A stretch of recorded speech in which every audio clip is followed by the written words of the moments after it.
is not a rescue system. Prayer is a lifestyle. Jesus said, when ye pray, not if ye pray. Matthew 6 verse 6 to 8.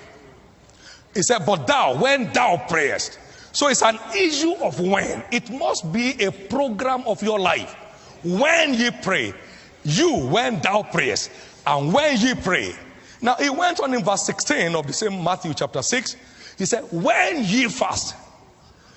But thou, when thou fastest. Now, so prayer and fasting, according to the teaching of Jesus, is supposed to be our way of life. A lot of people here have testimonies of the presence of God that comes on them when they stand waiting on him. Very strange.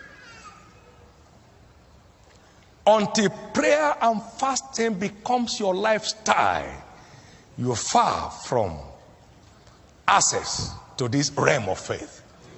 This realm of faith requires that you learn how to stand upon your watch and set yourself upon the tower to hear what he will say to you. And the Lord said, write the vision. And the Lord said, write the vision. Think of it. I was waiting on the Lord when the Lord delivered me from the tendencies for indebtedness. 1981. And I saw in my Bible, waiting on the Lord, Deuteronomy chapter 15 verse 6. He said, the Lord thy God blesses you as he has promised you, and thou shalt lend unto many nations, but thou shalt not borrow. And I said, why? He said, because the borrower is servant to the lender. I said, but why, Lord? He said, and you cannot serve two masters. We have to choose one and despise the other. I said, Lord, I choose you. October 4, 1981, God delivered me from the trap of debt. I have never owned a dime or borrowed a dime from any mortal man, living or dead, since 1981.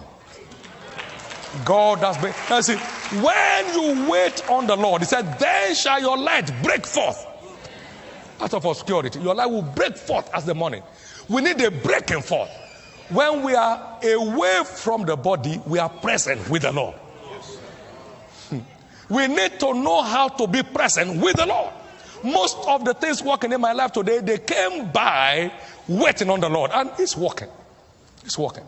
1982, I sat and I said, God, show me the secret of kingdom prosperity. And I took the Copeland's books and my Bible to wait on the Lord for 3 days. On the third day, light broke out. And the Lord said, my son David, my prosperity plan is not a promise, so it does not answer to prayers. It's not a promise, there's no respect for fasting. My prosperity plan is a covenant. Until your part is played, I am not committed. Direct rhema from heaven. And I said, what is my part? Why the earth remaineth? Seed time and harvest shall not cease. I heard from God. I screamed and I said, I can never be poor. That was the day God took me out of any realm of poverty.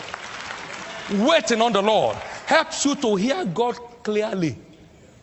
Your hearing becomes more distinct. You can tell exactly what God is saying for you to do, and then you are up running. Prayer and fasting must become our lifestyle if we must enjoy God's plan and purpose for the